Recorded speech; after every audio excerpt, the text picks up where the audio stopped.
बिस्मिल्लाहिर्रहमानिर्रहीम। अस्सलाम वालेकुम प्यारे दोस्तों। आज की वीडियो में हम चंद अहम तरीन सवालात के जवाबात लेकर हाजिर हुए हैं। अक्सर लोगों के जहन में एक सवाल गर्दिश करता है, वो ये कि बच्चे वालिदैन की आंखों की ठंडक होते हैं। उनकी टूटी फूटी बातें और बचपन की शरारतें वालिदैन के दिलों को एक अजीब लुत्फ़ और चैन मुहैया करती हैं। यूं बच्चों का बचपन भी अल्लाह ताला की अजीम नेमतों में से एक नेमत है कि जिससे वालिदैन अपने दिलों को लुभाते हैं और इस नेमत पर अल्लाह ताला का शुक्र अदा करते हैं। चूँकि जन्नत में जन्नतियों के लिए हर तरह की नेमत मौजूद होगी, तो क्या जन्नत में बच्चे भी होंगे? क्या जन्नत में भी अफजाइश नस्ल का वही तरीका होगा जो कि दुनिया में है? क्या जन्नत में भी आबादी बढ़ेगी? क्या हूरें भी माएँ बनेंगी? क्या हम वहाँ भी बच्चों के साथ ऐसे ही खेल पाएंगे जैसे कि दुनिया में खेलते कूदते हैं? मगर जन्नत में तो नापाकी व पलीदगी का नामो निशान तक ना होगा। तो फिर अगर जन्नत में बच्चे पैदा होंगे तो कैसे होंगे? दोस्तों, ये ऐसे सवालात हैं जो कमोबेश हर मुसलमान के जहन में गर्दिश करते हैं। आज की वीडियो में हम इसी किस्म के सवालात के जवाबात पेश करेंगे। वीडियो आखिर तक ज़रूर देखें और अगर अच्छी लगे तो चैनल सब्सक्राइब करके दीन इस्लाम को फैलाने में हमारी ज़रूर मदद कीजिए। दोस्तों, जन्नत एक मकान है कि अल्लाह ताला ने ईमान वालों के लिए बनाया है। इसमें वो नेमतें मुहैया की गई हैं जिनको ना आंखों ने देखा, ना कानों ने सुना और ना किसी आदमी के दिल पर इनका खतरा गुजरा। यानी जो कोई मिसाल भी इसकी तारीफ में दी जाए वो सिर्फ और सिर्फ समझाने के लिए होगी, वरना दुनिया की आला से आला शय को जन्नत की किसी चीज़ के साथ कोई मुनासिबत नहीं। वहाँ की कोई औरत अगर ज़मीन की तरफ झांके तो ज़मीन से आसमान तक रोशनी ही रोशनी हो जाए और पूरा आलम खुशबुओं से मुअत्तर हो जाए और सूरज और चांद की रोशनी उसके हुस्न के सामने मांद पड़ जाए। और यही नहीं बल्कि उसका दुपट्टा दुनिया व माफिया से बेहतर है। और दोस्तों, एक और रिवायत में यूं है कि अगर जन्नत की हूर अपनी हथेली ज़मीन व आसमान के दरमियान निकाले तो उसके हुस्न की वजह से खल्लाइक फितना में पड़ जाएं, और अगर अपना दुपट्टा जाहिर करे तो उसकी खूबसूरती के आगे आफताब ऐसा हो जाए जैसे आफताब के सामने चिराग। जन्नत में जो पहला गिरोह दाखिल होगा उनके चेहरे ऐसे होंगे गोया 14वीं रात के चांद, और दूसरा गिरोह जो दाखिल होगा उनके चेहरे यूं होंगे गोया निहायत शानदार चमकता हुआ सितारा। सब जन्नती एक दूसरे से मोहब्बत करने वाले होंगे। हसद व बुग़्ज़ का दूर दूर तक नामो निशान ना होगा। हर मर्द को 100 मर्दों के बराबर कुव्वत जमा दी जाएगी।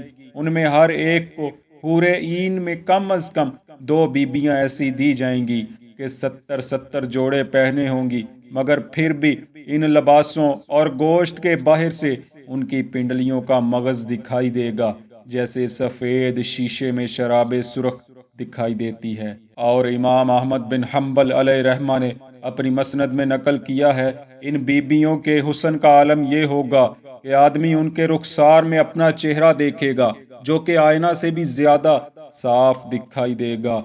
और एक और रिवायत में है कि मर्द अपने हाथ उसके शानों के दरमियान रखेगा तो सीना की तरफ से कपड़े और जिल्द और गोश्त के बाहर से दिखाई देगा। और मर्द जब भी उसके पास जाएगा उसको हर बार कंवारी ही पाएगा, यानी दुनियावी ज़फ़ाफ़ की तर्ज का कोई वाक़या पेश नहीं आएगा। और इसकी वजह से मर्द और औरत किसी किस्म की कोई कराहत व तकलीफ महसूस नहीं करेंगे। मज़ीद ये कि वहाँ ना तो निजासत होगी और ना कोई गंदगी, हत्ता के पाखाना, पेशाब, थूक, रीठ, कान का मैल, बदन का मैल असलन ना होंगे। एक खुशबूदार फरहत बख्श डिकार आएगी, खुशबूदार फरहत बख्श पसीना निकलेगा और सब खाना हजम हो जाएगा और डिकार और पसीने से मुश्क की खुशबू निकलेगी। तो नाज़रीन, इन अहादीस से एक बात तो बिल्कुल वाज़े हो जाती है कि वहाँ मर्द और औरत के साथ दुनियावी तर्ज का कोई मामला पेश नहीं आएगा। ख़ास तौर पर कोई भी औरत माहवारी वगैरह से नापाक नहीं होगी, क्योंकि हैज़ व निफास का ताल्लुक सिर्फ दुनिया से है। मगर ये अमर अहादीस तय्यबा से साबित है कि वहाँ जमा होगा, जिसके लिए एक अदना जन्नती को भी 72 بیبیاں دی جائیں گی۔ اب سوال یہ پیدا ہوتا ہے کہ جب وہاں جمع بھی ہوگا اور ہر مرد کو 100 مردوں کے جمع کی طاقت دی جائے گی تو پھر حمل ہوگا یا نہیں؟ تو ناظرین، اس کا جواب بھی ترمذی شریف کی ایک حدیث پاک میں دیا گیا ہے۔ چنانچہ بیان کیا جاتا ہے کہ اگر کوئی مسلمان جنت میں اولاد کی خواہش کرے گا تو اس کے جماع سے حمل ٹھہرے گا، اور وضع حمل یعنی بچے کا ماں کے پیٹ میں ٹھہرنا اور اس کی پیدائش اور پوری عمر یعنی 30 سال کی خواہش کرتے ہی ایک ساتھ میں ہو جائے گی۔ یہاں ایک بات اور قابل غور ہے کہ جنت میں وضع حمل تو ہوگا مگر اس سے ہونے والی تکالیف اور ناپاکی بالکل نہیں ہوگی۔ یہ صرف اہل جنت کی خواہش پر منحصر ہے کہ وہ اولاد کی نعمت دیکھنا چاہتے ہیں یا نہیں، اور اگر کوئی جوڑا اس کی خواہش نہیں رکھے گا تو حمل بھی نہیں ہوگا، اور ایسا کرنے کے لیے کوئی ہیلے نہیں کرنے پڑیں گے۔ دوستو، بیان کردہ ترمذی شریف کی حدیث پاک کے مطابق جنت میں حسب خواہش اولاد بھی ہوگی اور افزائش نسل بھی، کیونکہ جنت میں موت نہیں ہے، لہذا آبادی تو بڑھے گی مگر کم نہیں ہوگی۔ لیکن اس سے یہ خیال نہیں کیا جا سکتا کہ پھر جنت بھر جائے گی یا آبادی زیادہ ہونے کی وجہ سے بھیڑ زیادہ ہو جائے گی، کیونکہ جنت کی وسعتوں کا خیال بھی ہمارے وہم و گمان سے بالاتر ہے۔ جنت کتنی وسیع ہے اس کو اللہ اور رسول صلی اللہ علیہ وسلم ہی جانے۔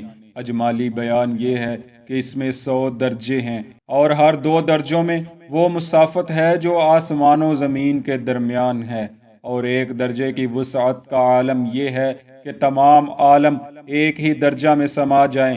اسی ضمن میں یہ بھی روایت ہے کہ جنت میں ایک درخت ہے جس کے سائے میں 100 برس تک تیز گھوڑا سوار چلتا رہے تب بھی ختم نہ ہو، اور جنت کے دروازے اتنے وسیع ہوں گے کہ ایک بازو سے دوسرے بازو تک تیز گھوڑے کی 70 برس کی راہ ہوگی۔